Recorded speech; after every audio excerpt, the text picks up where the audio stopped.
आखिर क्या हुआ जब अयोध्या में प्रकट हुआ साक्षात पुष्पक विमान। राम मंदिर में काम कर रहे मजदूरों ने जब यह नजारा देखा तो सभी के पैरों तले जमीन खिसक गई। 22 जनवरी प्राण प्रतिष्ठा से पूर्व अयोध्या में इतने बड़े चमत्कार का होना सभी को आश्चर्य में डाल रहा है। कुछ लोगों ने तो इसके साक्षात दर्शन भी किए हैं। जिन्होंने अपनी आंखों देखी, जो बताए उसे सुनकर आपके भी रोंगटे खड़े हो जाएंगे। तो आगे बढ़ने से पहले अगर आप एक सच्चे सनातनी हैं, प्रभु श्री राम को अपना आराध्य मानते हैं, तो इस वीडियो को लाइक करके कमेंट बॉक्स में जय श्री राम जरूर लिखें। मेरे साथियों, 22 जनवरी 2024 को रामलला अयोध्या के नए भव्य मंदिर में विराजमान होंगे और इस शुभ कार्यक्रम के लिए पूरे देश में निमंत्रण बांटा जा रहा है। शहर से लेकर गांव तक घर घर अक्षत वितरण में बच्चों से लेकर बड़े तक सहयोग कर रहे हैं। यहां तक कि महिलाएं भी घर घर जाकर अक्षत और श्री राम की अयोध्या की फोटो वितरण कर रही हैं। अयोध्या में राम मंदिर में भगवान रामलला की प्राण प्रतिष्ठा कार्यक्रम की तैयारियां तेजी से की जा रही है। इस कार्यक्रम को बेहद भव्य बनाने के लिए कोई कसर नहीं छोड़ी जा रही है। इस बीच राम मंदिर निर्माण का कार्य भी तेजी से किया जा रहा है। मंदिर निर्माण में जो लक्ष्य लिया गया था उसमें लगभग 80% कार्य हो चुका है। 70 खंभों पर मूर्तिकारी का काम चल रहा है। पिछले दिनों त्योहार की वजह से यह धीमा पड़ गया था, लेकिन अब वो भी तेज गति से पूरा हो जाएगा। निर्माण कार्य जल्द से जल्द पूरा करने के लिए सभी मजदूर रात दिन मेहनत कर रहे हैं। लेकिन 10 जनवरी की रात कुछ ऐसा चमत्कार हुआ जिसे देखकर सभी मजदूरों के होश उड़ गए। जब रात्रि के समय सब मजदूर अपना काम निपटाकर तंबू में सो रहे थे, उसी समय अचानक से उन्हें वहां कुछ हलचल महसूस हुई। सुरेश नाम के एक मजदूर ने जब तंबू से बाहर झांक कर देखा तो उसे राम मंदिर के परिसर में कुछ अजीब सी पीली चमकती हुई चीज दिखाई दी। उसने अपने साथियों को जगाना चाहा, लेकिन कोई भी उसके साथ नहीं आया। हिम्मत करके सुरेश जब राम मंदिर परिसर में पहुंचा तो वहां का नजारा बहुत चौंकाने वाला था, क्योंकि वहां पर उसे एक बहुत ही दिव्य चमत्कार, एक विमान दिखाई दिया जिसका आकार मोर के समान था, जो दिखने में काफी सुंदर और तेज से परिपूर्ण था, जो कि राम मंदिर परिसर में पिछले क्षेत्र में उतर रहा था। लेकिन उस विमान को नियंत्रित कौन कर रहा था, ये समझ नहीं आ रहा था, क्योंकि उस विमान में इतना तेज था कि सामान्य आंखों से नहीं देखा जा सकता था। लेकिन समझ में कुछ ऐसा आ रहा था मानो स्वयं साक्षात भगवान राम पुष्पक विमान के माध्यम से अयोध्या में उतर रहे हों। सुरेश ने यह चमत्कार अपनी आंखों से देखा, लेकिन अचानक से ही वह बेहोश हो गया, क्योंकि वो उसके तेज को सहन नहीं कर पा रहा था। सुरेश जब सुबह उठा तो वो उसी स्थान पर मौजूद था और उसके साथ ही मंदिर निर्माण कार्य पूरा करने के लिए जा रहे थे। और जब उसने सभी को रोक कर रात्रि की सच्चाई बताई, लेकिन सभी उसकी हंसी उड़ा रहे थे। लेकिन सुरेश मन ही मन समझ चुका था कि प्रभु श्री राम अयोध्या आ चुके हैं। यह उसके लिए सौभाग्य था कि उसे इतना सुंदर दृश्य देखने को मिला, जहां शायद उसने साक्षात पुष्पक विमान के दर्शन किए थे। यानी कि प्राण प्रतिष्ठा से पहले अयोध्या प्रकट हुआ साक्षात पुष्पक विमान। दोस्तों, देश के अलग अलग हिस्सों में कई बार अजीब सी आकृति के विमान देखे गए हैं, जिनका संबंध कई बार तो एलियन के साथ जोड़कर भी देखा जाता है। यानी कि अयोध्या में उस रात्रि को मोर की आकृति का विमान देखना वास्तव में प्रभु श्री राम का ही कोई संदेश हो सकता है। लेकिन क्या यह विमान सचमुच में पुष्पक विमान है? लेकिन इसकी आखिर क्या गारंटी है? इसे समझने के लिए हमें पुष्पक विमान के रहस्य को अच्छे से जानना पड़ेगा। आगे हमारे YouTube चैनल सन्यासी जीके पर आपको पुष्पक विमान का रहस्य बताएंगे, जिसे समझकर आपको यकीन होगा कि अयोध्या में पुष्पक विमान का प्रकट होना कलयुग का सबसे बड़ा चमत्कार है। तो मेरे साथियों, रामायण में पुष्पक विमान का जिक्र है, जो पहले कुबेर के पास था। इसके बाद रावण ने उसे अपने सौतेले भाई कुबेर से लंका समेत बलपूर्वक हथिया लिया था। फिर रावण इसी के जरिए कहीं भी आता जाता था और रावण को हराने के बाद यह विमान श्री राम के पास आ गया। वो जीत हासिल करने के बाद इसी विमान से कई जगह होते हुए अयोध्या पहुंचे थे और रावण ने भी इसी के जरिए पंचवटी आश्रम से सीता का हरण किया था और उन्हें उस पर बिठाकर लंका ले गया था। कहा जाता है कि पुष्पक विमान आज के विमान की तरह था। पुष्पक विमान के जरिए रावण हवाई मार्ग से सफर किया करता था। रावण को मौत के घाट उतारने के बाद उसी विमान के जरिए प्रभु श्री राम, माता सीता और लक्ष्मण लंका से अयोध्या लौटे थे। रामायण में जिस तरह से पुष्पक विमान का जिक्र मिलता है, उससे तो यही लगता है कि ये आज के हवाई जहाज की तरह था।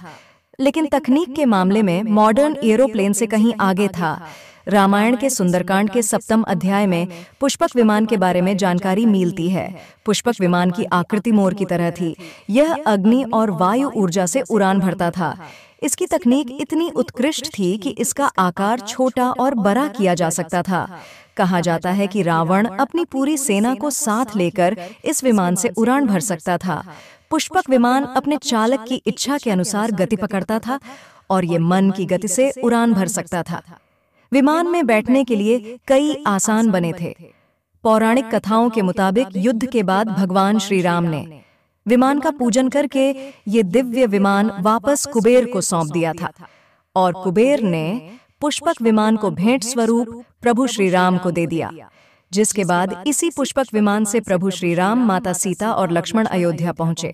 अब दोस्तों, कई हजारों सालों बाद एक बार फिर जब भव्य राम मंदिर का निर्माण हुआ है, तो प्रभु श्री राम अपने भाई लक्ष्मण और मां का सीता के साथ एक बार फिर से अयोध्या धाम पहुंच रहे हैं, वह भी अपने इसी पुष्पक विमान पर, जिसका नजारा वहां के मजदूर अपनी आंखों से देख चुके हैं। रामायण के प्रसंग में कहा गया है कि जब माता सीता को हरण करके रावण ले जा रहा था, तो रास्ते में जटायु ने अपने चोंच से रावण को चोट पहुंचाई थी। उस समय रावण पुष्पक विमान में ही मौजूद था। इसके बाद रावण ने तलवार से जटायु को लहूलुहान कर दिया था। जटायु घायल होकर जमीन पर गिर गए और जब सीता माता को खोजते हुए राम पेड़ पौधे और पक्षियों से पूछते जा रहे थे, तो रास्ते में घायल जटायु से मुलाकात होती है। मरणासन्न परे जटायु ही राम को बताते हैं कि रावण सीता को हरण करके किस दिशा में गया है। लेकिन जब साक्षात प्रभु श्री राम पुष्पक विमान में अयोध्या आ चुके हैं, तो भला उनके परम भक्त जटायु कैसे पीछे रह सकते हैं। अयोध्या में रामलला की प्राण प्रतिष्ठा से पहले जनपद की सीमा में गिद्धों का झुंड भी दिखाई दिया है। स्थानीय लोग इसे गिद्धराज जटायु से जोड़कर देख रहे हैं। वे इसे शुभ संकेत भी मान रहे हैं। मिल्कीपुर तहसील क्षेत्र के गांव धरोली में पिछले 10-12 दिनों से गिद्धों का झुंड वास कर रहा था। हालांकि उस गांव से गिद्ध उड़ गए हैं, लेकिन अयोध्या की सीमा में यहाँ वहाँ दिखाई दे रहे हैं। गांव वालों का कहना है कि पिछले 20 वर्षों से हम लोगों ने इलाके में गिद्ध नहीं देखे। अब जब राम मंदिर बन रहा है, तो इस गांव में लगभग 50 की संख्या में गिद्ध आकाश में दिखाई दे रहे हैं। उनमें से 10-12 गिद्ध गांव में ही सेमल के पैर पर वास कर रहे थे। गिद्धों के दिखने की घटना को ज्यादातर लोग राम से जोड़कर देख रहे हैं और शुभ संकेत भी मान रहे हैं। 22 जनवरी को होने वाले प्राण प्रतिष्ठा के समारोह में देश के प्रधानमंत्री नरेंद्र मोदी ने देश विदेश की कई महान हस्तियों को निमंत्रण दिया है। लेकिन आपको जानकर हैरानी होगी कि नेपाल में भी कुछ विशेष लोगों को समारोह में आने का निमंत्रण दिया गया है।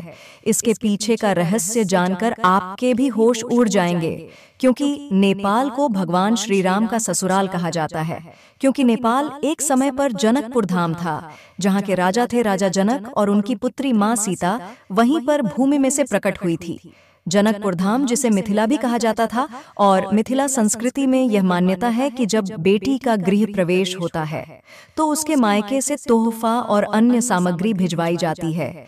इसी परंपरा के मुताबिक जब प्रभु राम का मंदिर में गृह प्रवेश होगा, तो सीता जी की ओर नेपाल से अयोध्या उपहार आ रहे हैं, जिसे भार यात्रा का नाम दिया गया है। राम मंदिर की प्राण प्रतिष्ठा के लिए भगवान राम के ससुराल नेपाल के जनकपुर से कपड़े, फल और मेवा के साथ साथ उपहारों से सजे 1100 थाली आने वाले हैं। इसमें आभूषण, बर्तन, कपड़े और मिठाइयाँ भी आएगा, जिसमें 51 प्रकार की मिठाइयाँ, दही, मक्खन और चांदी के बर्तन शामिल होंगे। 22 जनवरी को प्राण प्रतिष्ठा समारोह होने वाला है। इसके लिए श्री राम जन्मभूमि तीर्थ क्षेत्र ट्रस्ट की तरफ से भगवान राम की ससुराल नेपाल के कई गणमान्य लोगों को निमंत्रण पत्र भेजे गए हैं।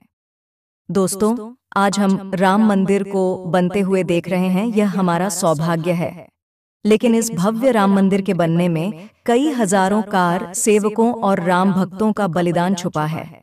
उस समय आक्रमणकारियों ने काशी, मथुरा के साथ ही अयोध्या में भी लूटपाट की और पुजारियों की हत्या कर मूर्तियां तोड़ने का क्रम जारी रखा। लेकिन 14वीं सदी तक वे अयोध्या में राम मंदिर को तोड़ने में सफल नहीं हो पाए, क्योंकि हर बार राम मंदिर और अयोध्या की रक्षा करने के लिए आसपास के राजा मदद भेज देते थे। हजारों साधुओं ने भी मंदिर की रक्षा के लिए अपने प्राणों की आहुति दे दी। विभिन्न आक्रमणों को झेलते हुए श्री राम की जन्मभूमि पर बना भव्य मंदिर 14वीं शताब्दी तक बचा रहा। कहते हैं कि सिकंदर लोधी के शासनकाल के दौरान यहाँ भव्य मंदिर मौजूद था और 14वीं शताब्दी में हिंदुस्तान पर मुगलों का अधिकार हो गया और उसके बाद ही राम जन्मभूमि अयोध्या को नष्ट करने के लिए कई अभियान चलाए गए। 1527-28 में इस भव्य मंदिर को तोड़ दिया गया और उसकी जगह बाबरी ढांचा खड़ा किया गया। कहते हैं कि मुगल साम्राज्य के संस्थापक बाबर के एक सेनापति ने बिहार अभियान के समय अयोध्या में श्री राम के जन्मस्थान पर स्थित प्राचीन और भव्य मंदिर को तोड़कर एक मस्जिद बनवाई थी। 19 जनवरी 1885 को हिंदू महंत रघुबीर दास ने पहली बार इस मामले को फैजाबाद के न्यायाधीश हरिकिशन के सामने रखा था। इस मामले में कहा गया था कि मस्जिद की जगह पर मंदिर बनवाना चाहिए, क्योंकि वह स्थान प्रभु श्री राम का जन्म स्थान है। वर्ष 1947 में भारत सरकार ने मुसलमानों को विवादित स्थल से दूर रहने के आदेश दिए और मस्जिद के मुख्य द्वार पर ताला लगा दिया गया, जबकि हिंदू श्रद्धालुओं को एक अलग जगह से प्रवेश दिया जाता रहा। लेकिन सन 1979 में एक ऐसा चमत्कार हुआ जिसे देखकर मुसलमानों की भी आंखें खुल गईं, और ये राम लल्ला का बहुत बड़ा चमत्कार था कि मस्जिद के अंदर से अचानक ही राम लल्ला की मूर्ति प्रकट हो गई। लेकिन कुछ कट्टरपंथियों का कहना था कि कुछ हिंदू दलों ने रात्रि के समय चुपके से यहाँ पर मूर्तियां रखी है। 1939 में भगवान राम की मूर्तियां मस्जिद में पाई गई मुसलमानों ने इस पर विरोध व्यक्त किया और दोनों पक्षों ने अदालत में मुकदमा दायर कर दिया। सरकार ने इस स्थल को विवादित घोषित करके ताला लगा दिया। 30 अक्टूबर 1990 को हजारों राम भक्तों ने मुख्यमंत्री मुलायम सिंह यादव द्वारा खड़ी की गई अनेक बाधाओं को पार कर अयोध्या में प्रवेश किया और विवादित ढांचे के ऊपर भगवा ध्वज फहरा दिया। लेकिन 2 नवंबर 1990 को मुलायम सिंह यादव ने कार सेवकों पर गोली चलाने का आदेश दिया, जिसमें सैकड़ों राम भक्तों ने अपने जीवन की आहुतियां दी, जिससे सरयू तट राम भक्तों की लाशों से भर गया था। इस नरसंहार हत्याकांड के बाद अप्रैल 1991 को उत्तर प्रदेश के तत्कालीन मुख्यमंत्री मुलायम सिंह यादव को इस्तीफा देना पड़ा। उस समय कोठारी बंधुओं के बलिदान की चर्चा खूब रही। दिसंबर 1992 को जब विवादित ढांचा गिराया गया तो उस समय राज्य में कल्याण सिंह की सरकार थी। उस दिन सुबह करीब 10:30 बजे हजारों लाखों की संख्या में कार सेवक पहुंचे। दोपहर में 12 बजे के करीब कार सेवकों का एक बड़ा जत्था मस्जिद की दीवार पर चढ़ने लगता है। लाखों की भीड़ दास को संभालना सभी के लिए मुश्किल हो गया और दोपहर के 3:40 पर पहला गुंबद भीड़ ने तोड़ दिया और फिर 5 बजने में जब 5 मिनट का वक्त बाकी था तब तक पूरे का पूरा विवादित ढांचा जमींदोज हो चुका था। भीड़ ने उसी जगह पूजा अर्चना की और रामशिला की स्थापना कर दी। मुख्यमंत्री कल्याण सिंह का साफ आदेश था कि कार सेवकों पर गोली नहीं चलेगी। इस महान कल्याण सिंह जी को हम शाश्वत प्रणाम करते हैं। मेरे साथियों, राम मंदिर को बनता हुआ देखना सौभाग्य की बात है, लेकिन जब भी हम इसके पीछे हजारों हिंदुओं का बलिदान देखते हैं तो हमारी आंखें नम हो जाती है। तो दोस्तों, इस पूरी वीडियो को देखने के बाद आक्रमणकारियों के लिए आपकी क्या विचार है, इसे कमेंट बॉक्स में जरूर बताइएगा और हमारे महान शहीदों के लिए आपकी श्रद्धांजलि नीचे कमेंट बॉक्स में जरूर दीजिएगा। कोई भी बात अच्छी लगी हो तो लाइक जरूर करें और हमेशा ऐसे सत्य चमत्कारी घटनाएं देखने के लिए हमारे चैनल को सब्सक्राइब करके बेल आइकन को प्रेस जरूर करें। हम फिर मिलते हैं आपसे एक ऐसी ही ज्ञानवर्धक वीडियो को लेकर। तब तक के लिए जय श्री राम।